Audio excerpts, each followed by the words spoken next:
Audio Jungle.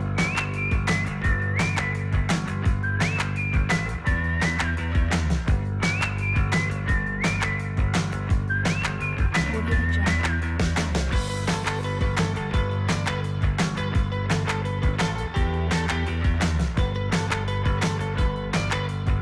Audio Jungle.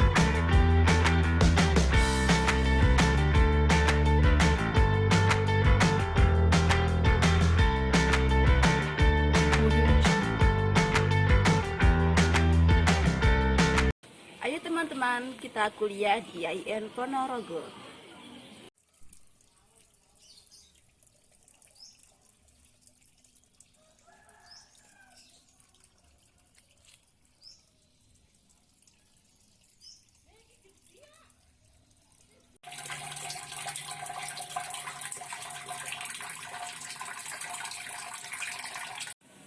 Assalamualaikum warahmatullahi wabarakatuh.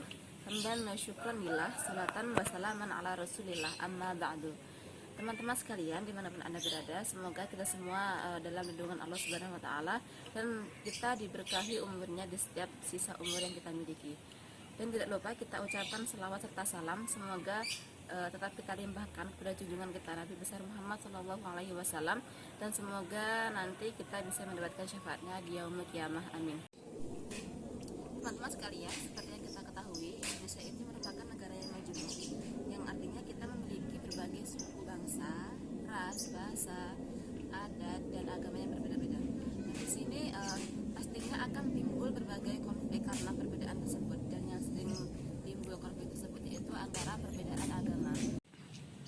Untuk itu, kita sebagai saudara setanah air, hendaknya kita saling menjaga kerukunan antar umat beragama. Nah, kerukunan umat beragama ini dalam Islam disebut dengan tasamuh, yang artinya tindakan untuk membatasi, yaitu dalam artian pembatasan dalam kegiatan keagamaan atau keyakinan kita yang kita miliki. Nah, di sini bagaimanakah caranya, bagaimana agar antar umat beragama itu kita saling rukun, yaitu caranya dengan toleransi. Apa sih itu toleransi? Toleransi itu yaitu cara kita menghargai dan menghormati antara perbedaan keyakinan yang ada di masyarakat, dan kita tidak ikut campur dalam urusan agama mereka. Nah, sikap toleransi dalam Islam ini bukanlah membenarkan dan mengakui bahwa semua agama dan keyakinan yang ada saat ini itu benar, akan tetapi toleransi ini hanyalah dalam urusan muamalah dan kehidupan sosial. Nah, di sini tidak ada yang namanya toleransi dalam kehidupan agama dan keyakinan yang kita miliki.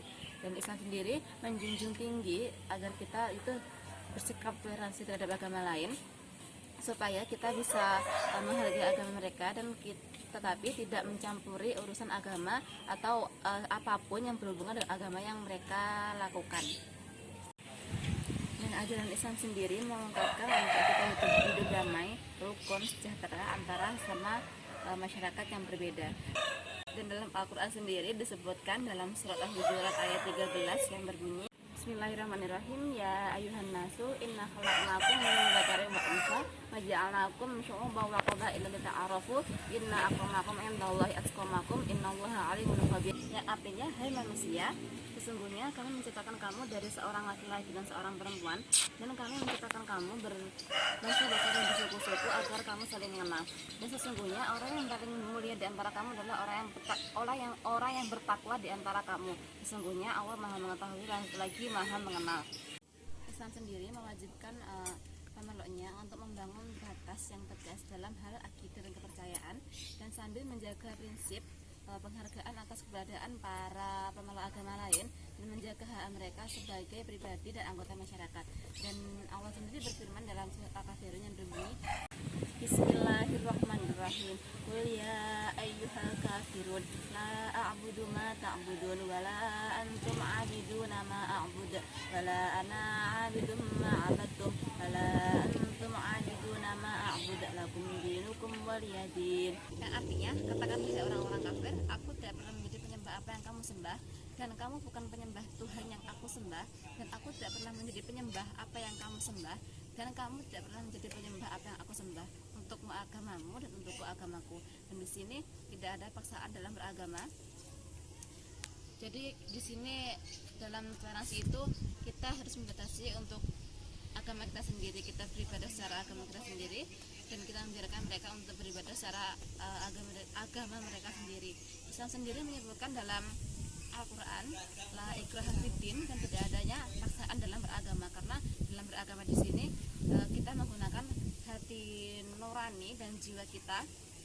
Jadi ketika kita dipaksa untuk memilih agama ini, maka kita di sini akan terbelenggu dalam hatinya. Rasul sendiri mencontohkan sikap toleransi ketika Rasul hidup di Madinah yang berdampingan dengan kaum Yahudi dan Nasrani, yang pada saat itu dicontohkan dalam penyusunan Piagam Madinah yang berisi mengenai kebebasan beragama, dan di dalamnya itu apabila di antara mereka melakukan aniaya dan durhaka, maka akibatnya akan ditanggung oleh dirinya dan keluarganya masing-masing. Kerukunan umat beragama ini merupakan salah satu pilar utama dalam menjaga persatuan dan kedaulatan bangsa, yang ini mencerminkan suasana kehidupan yang damai, tentram, sejahtera, saling menghormati, saling menghargai, tenggang rasa, dan saling menjaga antara perbedaan agama. Dan tujuannya diselenggarakan kerukunan umat beragama ini untuk menjamin terpenuhinya hak-hak umat beragama agar dapat berkembang, terus berinteraksi, berpartisipasi sesuai dengan harkat dan martabatnya sebagai manusia, serta melindungi dari kekerasan yang timbul dari perbedaan agama tersebut. Dan dalam mewujudkan kerukunan umat beragama di Indonesia ini, maka kita perlu adanya kesadaran bahwa keyakinan itu tidak bisa dipaksakan ya. Dan dalam hal ini berarti yang dirukunkan ini bukan keyakinan agamanya, akan tetapi kebersamaan satu bangsa yang satu, supaya kita ini bisa memajukan bangsa dan semangat yang satu meskipun kita memiliki perbedaan suku, ras maupun agama. Sekian yang bisa saya sampaikan. Semoga bermanfaat. Apabila ada kekurangan mohon dimaafkan. Wabillahi taufiq wal hidayah. Wassalamualaikum warahmatullahi wabarakatuh.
Jejak para pendahulu,